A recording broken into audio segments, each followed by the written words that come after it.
Alright, so now we get to the last one, which is a little bit nicer, and that is the urination. So we're going to talk about the key anatomy involved with this, with urination, and the steps involved in urination, also called micturition.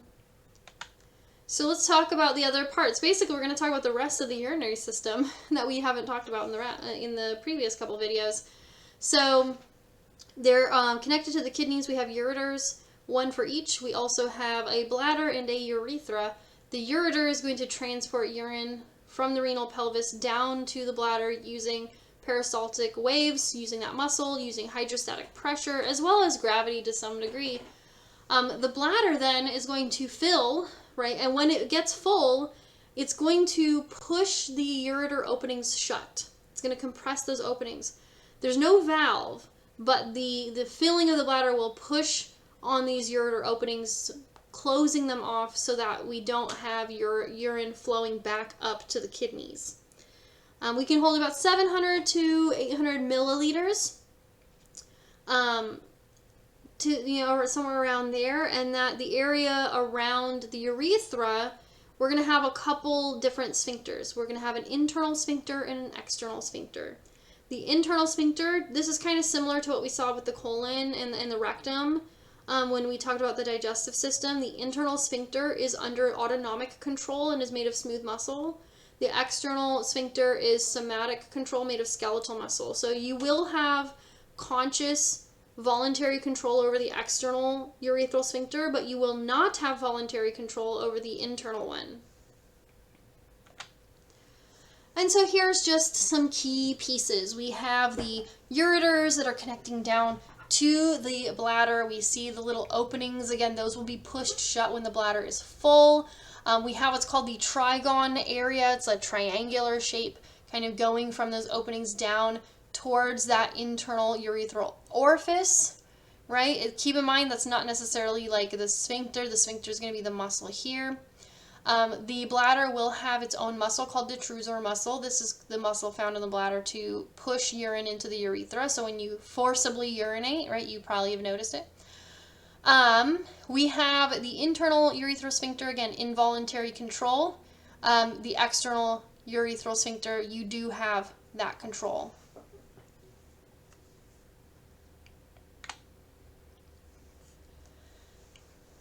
Now, in terms of males versus females, one of the main differences in the urinary system with them is the urethra in terms of length. In the males, the urethra is about 5 times longer than in females. And in males, we have 3 different sections. We have the prostatic urethra, which is passing through the prostate. We have the intermediate urethra, which is passing through kind of the rest of the internal cavity there, through the perineum, and then the spongy urethra, which is passing through the penis itself. We don't have that on the female side. On the female side, there's one single section, and it's very short. The other difference is that in males, the urethra is shared between the urinary and reproductive systems. But in females, we see these two systems are completely separated. There is no overlap between the urinary and reproductive systems in the female anatomy. But let's go ahead and talk about how do we pee. So basically what we call micturition. Micturition is the process of urination. So what is going to happen? We're going to have some voluntary things. We're going to have some involuntary things. The involuntary things are going to be what happen first, because we have receptors in the bladder that are stretch receptors. They're going to detect that the bladder is full, right? Because as the bladder is full, it will distend and it will stretch, and that will be detected, and that information will be sent to the sacral regions in the spinal cord. Normally, they inhibit the parasympathetic nerves to the detrusor muscle. So this is going to trigger, like these stretch receptors are going to trigger a spinal reflex called what's called the avoiding reflex. Basically, it's going to give you the sensation that you need to pee. So the pelvic nerves, they take the sensation of the bladder filling, and we convert that right into the sense of I need to go, I need to urinate. So parasympathetic stimulation will cause the muscles to contract in the bladder, the detrusor muscle, but it will cause the internal urethral sphincter to relax. So this again gives you the feeling of I need to pee. right? You're not peeing, you're not urinating at this moment, but you have the feeling, you have that urge, I need to urinate. The somatic external urethral sphincter is under your control. So this is when you are like, okay, I need to pee, I've made it to a bathroom, I am now going to go pee, right? I'm now going to urinate. So now you voluntarily decide to urinate. Now, obviously, there are limitations, just like we talked about the digestive system. There are obvious limitations. You cannot hold it forever. It's actually really dangerous. Do not hold it. If you need to urinate and you have a bathroom available, do it. Use it. It is not healthy to hold it and hold it and hold it. There are sometimes some cases where voluntary control is lost. This is called incontinence, and sometimes we are not capable of fully voiding the urine from the bladder, and this is called retention. All right, last thing, we get into abnormal function. So we're going to talk about urine tests and blood tests that can tell us about how the urinary system is functioning, and then talk about some different disorders. So number one, we have a urinalysis. Basically, we are looking at the urine in a variety of different ways, things like the volume, the physical appearance, the chemical makeup, and the microscopic properties of urine. Urinalysis can be used for a lot of different things. It can be used to determine health. So how is a person's health depending on what we see in terms of volume, in terms of what solutes we find in it, if we find any sort of crystals or whatever in that. Those can be part of urinalysis, but we can also look for specific metabolites, so we can also use urinalysis for things like drug testing. Now, a routine urinalysis, also called a rapid POC, this is just using like the little dipsticks. This is going to evaluate for very common abnormalities. So things like albumin, protein. If we find protein, this is normally very low. This is going to tell us about kidney health. So are the kidneys, specifically the glomerulus, are they healthy? A healthy glomerulus will not allow albumin to enter into the filtrate. So if we see a higher amount of plasma protein in the on a routine urinalysis, that tells us, hey, something might be up with the kidneys. Glucose, this is normally 0, right? We should not really see this. It's normally really low to 0. If we see glucose, that tells us that we should be looking at potential diabetes mellitus, which could be type 1 or 2. If we see bilirubin, then that tells us about the liver, because the liver usually is the one responsible for breaking things like bilirubin down. Red blood cells and white blood cells, both should not be found there. If it's a red blood cell, we're looking at hematuria. And if it's a white blood cell, we're thinking infection. Ketone bodies, this is telling us that maybe someone is starving or they're in ketoacidosis. So if someone's diabetic, that's really, really bad. If they are, it's also though what's found in urine when people are like using the keto diet, because the keto diet forces you to go through ketosis. And so people will actually use dipsticks to test their urine to see if they're in that. Microbes, if there are specific microbes, we may see nitrites, which normally you don't see those nitrates, but nitrates are going to be produced by those microbes. And then specific gravity, this is going to be solute concentration, so how well your kidneys can concentrate urine down. So it's going to tell us like if you need to drink more water, right? Are you dehydrated? Or do you have some sort of increase in solutes to a degree where the specific gravity is affected? That could be for all sorts of reasons. Maybe there's some sort of sediment, there's something in the urine there that is changing that specific gravity. And so the solute concentration is off, right? Is off if the specific gravity is different. So other things we can look at the color. So usually we're looking for like a pale yellow straw color. If it is like completely clear, then we have to be wondering why it's completely clear. Maybe someone's urinating a lot, right? If we know the color and the volume is there, then that could tell us, hey, you're urinating too much. If it's very, very dark, then that can tell us, hey, you are dehydrated or something's going on with your, like why you're concentrating your urine down. Color also tells us like maybe the presence of blood. But also sometimes color is just kind of a weird thing that can happen. Certain medications can cause color change in urine because of the metabolites. And then also sometimes there are on occasion foods you can eat like beets that can change the color of your urine. So if you eat like a lot of beets, you can actually change the color of your urine to a pinkish color, which if you're not expecting that can be really alarming. Cloudiness, it should be generally pretty clear, but if it's very cloudy, then this tells us there's probably some sort of infection. Volume, again, if you are not urinating much, then that tells us, hey, maybe you're dehydrated. And if you're urinating a lot, hey, why do you have this increase in output? What's the increase in volume? And so that could tell us, hey, maybe we see an increase in volume, but we don't see like glucose, and we're like, okay, usually a lot of urination means diabetes, but maybe it's diabetes insipidus, not diabetes mellitus, because the glucose is normal. And then microscopic crystals and casts.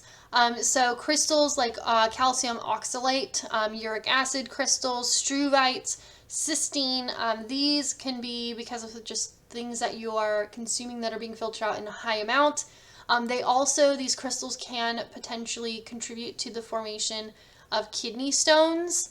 And so it's something you would want to be aware of. If you have like these crystals in alarming numbers, you may be at a higher risk of something like that. There's also blood tests that can tell us about how the kidneys are working, like a renal plasma clearance, renal plasma clearance, which tells us how effectively kidneys remove a substance from blood plasma. So basically, we're looking at the blood and we're like, we should not see some of these things in high amounts. So like plasma creatinine, this can tell us what the glomerular filtration rate's like. It's really quick. Inulin clearance is going to give us the exact GFR because that's filtered but not reabsorbed or secreted. PAH acid, so PAH clearance is going to tell us renal plasma flow rate because this is filtered and secreted and not reabsorbed. So depending on how much we see, we can tell how much is actually being filtered. And then blood urea nitrogen or a BUN measurement. This is going to tell us how much nitrogen is in the blood from urea. If it's low, then that tells us the kidneys are working well. But if it's high, like why do we have a buildup of urea in the blood? The only reason we'd have a buildup of urea in the blood is if the kidneys were not functioning right. And then we can also look at this blood urea nitrogen to creatinine ratio. This is usually between 10 to 1 and 20 to 1. This can be because there's a blood flow to a problem with blood flow to the kidneys. This could be because we have congestive heart failure. This could be severe dehydration, something like that. Now, what are some disorders that can happen? Urinary incontinence. This basically means the person does not have control over their bladder and they will urinate themselves when they do not want to. So this is like uncontrolled urination, undesired urination occurring. This can happen if we look at women or people who have given birth. We do see urinary incontinence develop after a person has given birth because the pelvic floor muscles no longer provide adequate support for the urethra. This also can happen due to age. And so if you've ever seen someone after they've given birth and they sneeze, they cross their legs or whatever, it's because they have lost some of that support in their pelvic floor. And there are actually some treatments for that in terms of strengthening the pelvic floor to try to at least limit the problem of urinary incontinence, especially after childbirth. In men and people with a prostate, urinary incontinence can happen after treatments for prostate cancer. Prostate cancer or any sort of swelling of the prostate or enlarged prostate can make it hard to urinate because the prostate is pushing against the urethra. And so that person may have difficulty urinating fully when they have that enlarged prostate for whatever reason. And then after treatment, the prostate goes back down or has been removed or something, right? Some sort of treatment's occurred that pressure has been removed. Urinary incontinence, we can have the opposite problem where instead we could not fully urinate. Now we can't control when we urinate. Urinary retention. This is where you cannot fully urinate for whatever reason, urine does not fully go from your bladder to your urethra. This can be because of a blockage, or this can be because the bladder cannot create a strong enough force to push all of the urine out. So fun fact, question mark, fun fact, I actually have a cat who has problems with urinary retention. He has nerve damage to his bladder and urethra and whatnot, so his bladder cannot fully contract all the way to stimulate that expelling of urine.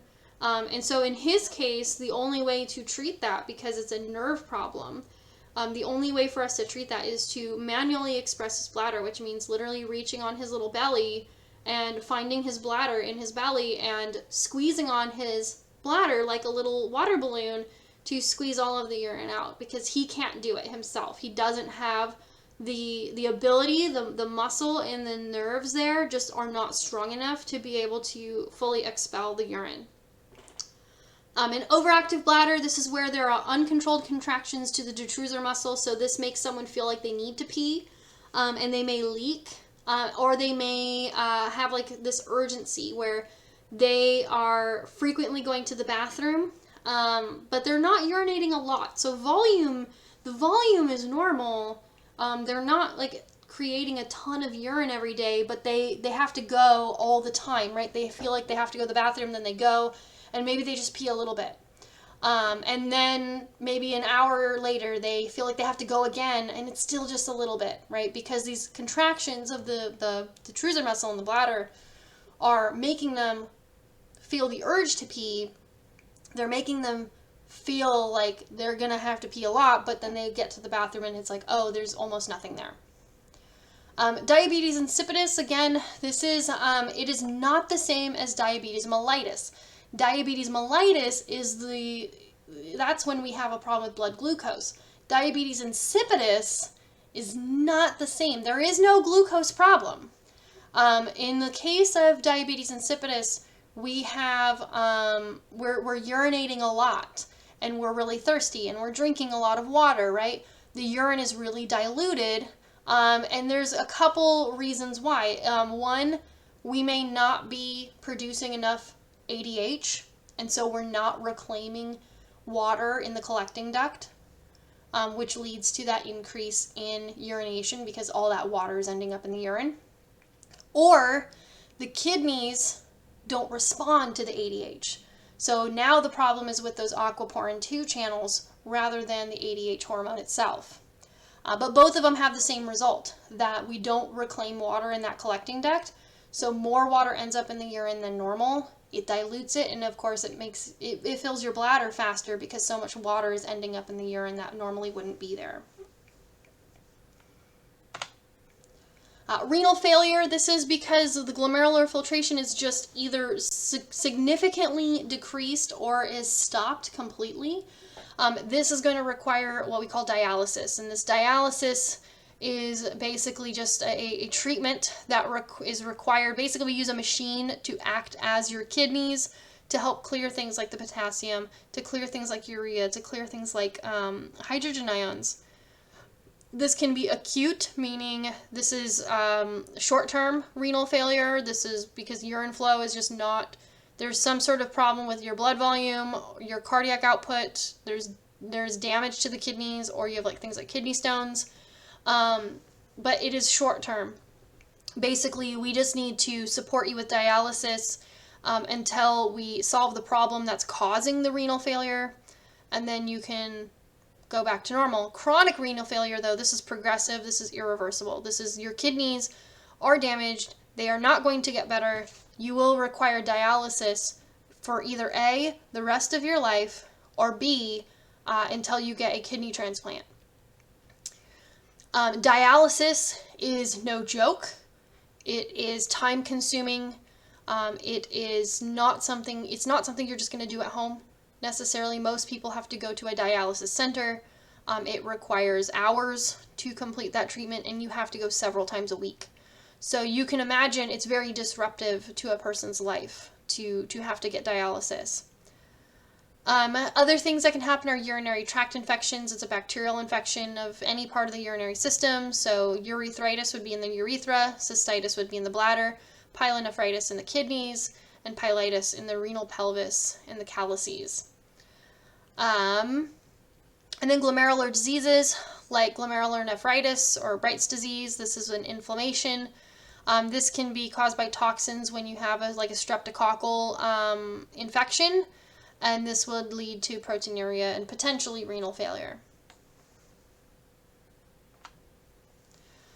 Renal calculi or nephrolithiasis, these are kidney stones.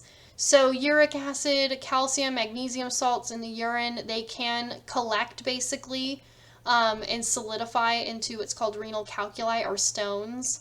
And these are painful. You can pass them, but when they go through a ureter, it can be extremely painful. They may block the ureter. In some cases, we can use treatments for these. There are a couple treatments that are both non-invasive and invasive, depending on how severe they are. Sometimes we can use things like sound waves to just basically break the stones up into smaller pieces so that the person can pass them. But in extreme situations, we will actually have to surgically remove those stones. Right, but most of them are going to be based on the calcium one, so calcium oxalate, but sometimes they can be from uric acid or magnesium ammonia phosphate. And then polycystic kidney disease. This is something that you are born with. Basically, in a baby, the kidney tubules are just riddled with all these little cysts. Cells are undergoing apoptosis that shouldn't, and so the kidneys just slowly, they just lose function. It just progressively gets worse. If it is untreated, it will result in death either really, really quickly after birth, like at birth, or like really quickly after. So polycystic kidney disease is no joke. If we look at adults who develop it or have it, then we look at they're responsible for about, we'll say about 10% on average of kidney transplants. So the picture here you see like all of those cysts. You can see how that kidney does not look like it has any sort of normal function whatsoever. But losing your kidneys, losing your kidney function can take you down very, very quickly.